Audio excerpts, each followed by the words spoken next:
Sa CCTV footage na ito nakuha sa Santo Tomas, Batangas, November 11 itong taon, makikita ang pag-aabang ng ilang tao sa isang lalaki. Pagdating nito, sinubukan ng lalaki na kumaripas, papalayo. Pero kinuyog na siya at binalibag sa sahig.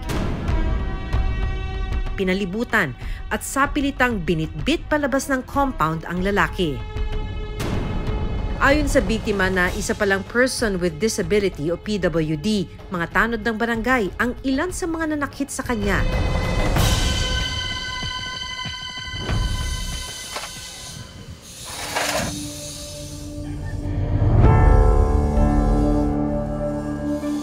Maging sa mga oportunidad at trabaho, tila na pagkakaitan ang ilang may kapansanan.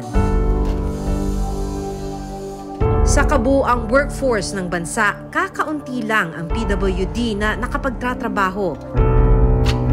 Paano mapoprotektahan ang karapatan ng mga PWD?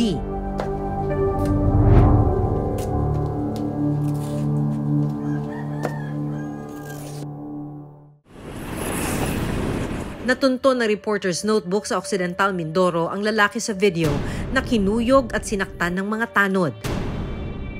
Nagpapagaling pa si Mark Clarence Soriano, 21 years old, mula sa mga pasa at sugat na natamo niya. Ibang mata ko, pulang-pula po yan yung sinuntok po nila. Ngayon po, magaling na po. Ganun din po to dahil tumakbo po ako dahil gusto po nila ako bugbugin. May hemangioma o bukol sa labi si Clarence kaya hirap siya sa pagsasalita. Dahil sa kanyang kondisyon, may tuturing siyang PWD dahil sa speech impairment. Hindi man daw ganun kahalata ang kanyang kondisyon, malaki rin daw ang epekto nito sa kanyang buhay. Nakakaya din po kasi pag nagsasalita po ako, sumasakit din po minsan. Ginahayaan ko na lang po. Minsan po nabubuli din po ako. Mag-iisang taon na siyang nagtatrabaho sa Batangas bilang worker sa isang poultry. Kwento niya, katatapos lang nilang magkaroon ng kaunting kasiyahan ng kanyang mga katrabaho. Laking gulat daw niya nang makita mga lalaki na inaabangan na sila sa compound ng kanilang tinutuluyan. Yung out po namin mga 3:30 na po. Yung paglabas po namin pag-uwi, nagkaroon po ng happy-happy. Mga 6 na po kami natapos na yun eh. Tapos, inatid po namin yung kasama namin na isa. Tsaka pagbalik po, doon na po ako binugbog po. Yung una po, hindi ko po kilala yung mga tao na nandun. Yung nambugbog po sa akin. Yung nasa barangay hall na po ako, bago ko po nalaman na mga tanod po pala yun, tsaka kapitan. Hindi na po ako lumaban yung binubugbog po nila ako kasi pag lumaban po ako baka lalo po nila akong bugbugin. Pagkatapos ng insidente, dinala raw sila ng kanyang katrabaho sa barangay hall at ginawa ng report. Matapos ipagamot ang kanilang mga sugat, sinabihan daw sila ng mga pinapasukang agency na sisante na sila at kailangan na nilang umuwi ng Mindoro. Nag-usap-usap po sila ng HR, tsaka yung HR po nag-terminate sa akin. Pinapili po kasi sila kung papaalisin po kami o pag hindi po kasi kami pinalis, madadamay po kasi yung company. Kaya kami po ang pinalis. Sinabi sa akin, mag-sorry na lang daw po ako. Tsaka hayaan na lang daw po yung ganun para matahimik daw po. Nagtatrabaho lang naman po ako Bigla na lang ganun ang ginawa nila sa akin. Wala naman po akong kasalanan. Ang kinikita niya sa isang buwan, hindi lang pandagdag sa pang-araw-araw ng kanyang pamilya. Nag-iipon din pala si Clarence para maipagamot ang kanyang bukol. Para makuha ang panig ng barangay na sangkot sa pananakit kay Clarence, tinungo ng reporter's notebook ang barangay hall ng Santa Teresita. Kinumpirma ng barangay chairman na mga tanod niya ang ilan sa mga lalaking nasa CCTV footage. Pero nilinaw niya na nangyari ito dahil sa panggugulo daw ni Clarence at dalawa pa nitong kasama.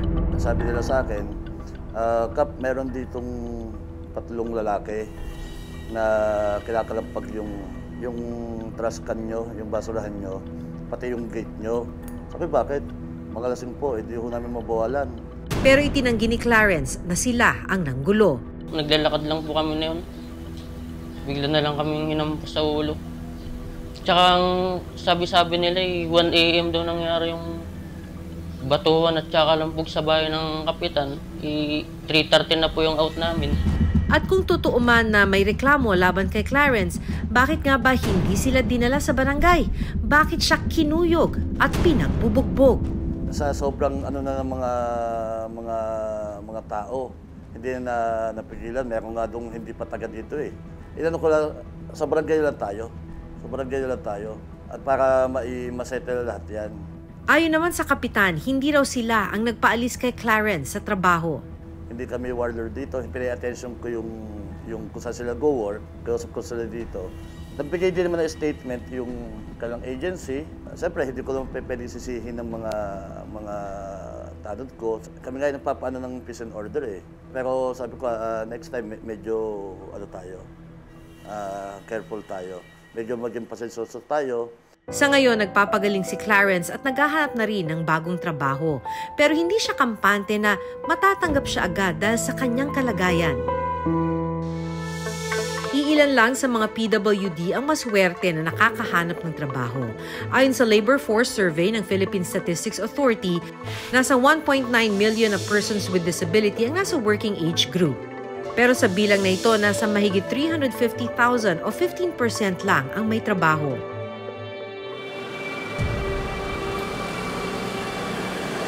Kabilang dito ang 47 taong gulang na si Narciso Lomo, isang polio survivor. Alas 6 ng umaga, nag-aayos na siya para pumasok sa trabaho. Dahil may saklay, laging special trip na tricycle ang sinasakyan niya papunta sa pinapasukang pagawaan ng aluminum. Imbes na 15 piso, nasa 50 piso ang kailangan niyang ilaan para makarating ng trabaho.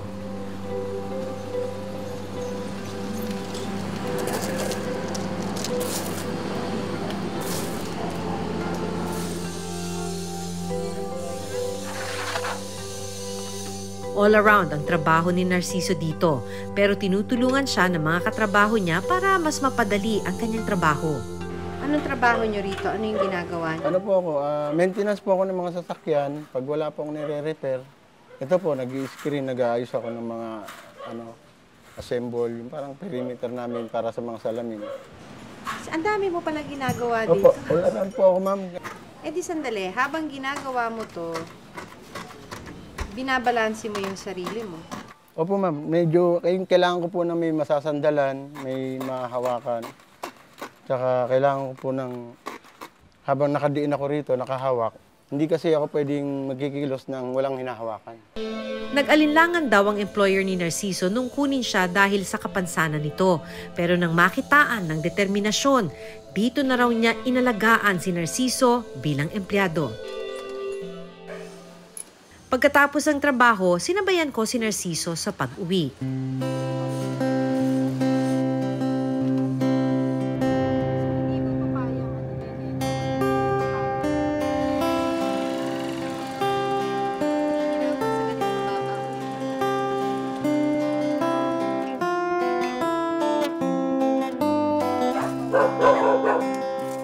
Pagdating sa bahay nila, dito ko nalaman kung bakit ganun na lang ang pagpupursige niya sa trabaho. Siya pala ang bumubuhay sa kanyang mga magulang, pati na sa 9 na taong gulang niyang anak. Anong sinasabi sa'yo nun? Nung naghahanap ka ng trabaho, nag-a-apply ka, anong sinasabi nila sa'yo? Yun nga po, imbis na interviewin ako sa loob, sa labas na lang. Titingnan lang yung papel, yung maleta. Sige po, tatawagan na lang po namin kayo. Parang wala ka nang pakinabang. Yun nga po, yung boss ko ang tumanggap sa akin. Kaya malaking pasasalamat sa kanya. Magtiwala sa akin. Napakalaking tulong yung binigay niya sa akin kasi lalo na sa panahon na walang-wala ka. Siya po yung tumanggap. Hangad niya mapagtapos ang kanyang mga anak sa pag-aaral. Ano inaalala mo para sa kanya? Paano ko po sila mapapalahan, mapapaaral hanggang saan ba kakayanin. Mag-iisip ka ng ano nila, kinabukasan. Ang hirap. Kaya minsan, pag nasa trabaho ko, mapapaisip ako na hanggat kaya ko, bibigay ko yung best ko sa kanila. Yun nga po ang iniisip ko eh. Kailangan, nakikita nila ako na kahit ako ganito, nagsusumikap sa buhay para itaguyod ko sila. Hindi naman saan mangyari. Pero sa akin, pinagkaloob ng Diyos na naging ganito ako. Siguro pagkakaloob niya rin na mabigyan ako ng mabuting anak. Mabuting pamilya.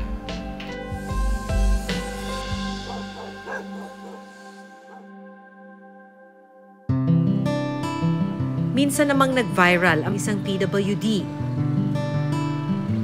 Kailangan niyang tumawid ng kalsada habang naglalako ng ice candy.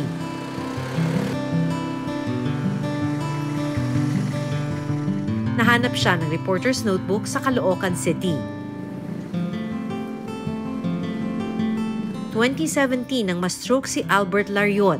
Dahil dito hindi na siya makatayo o makakilos ng normal.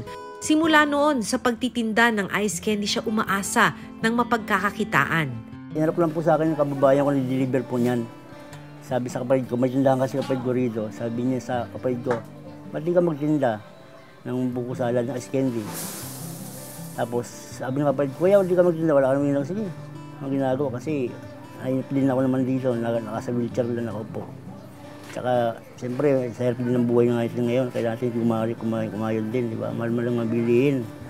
Pero ngayon, mag-iisang buwan na siyang hindi makapaghanap buhay dahil gustuhin man daw niya, ginagawa ang kalsada sa labas ng kanyang bahay.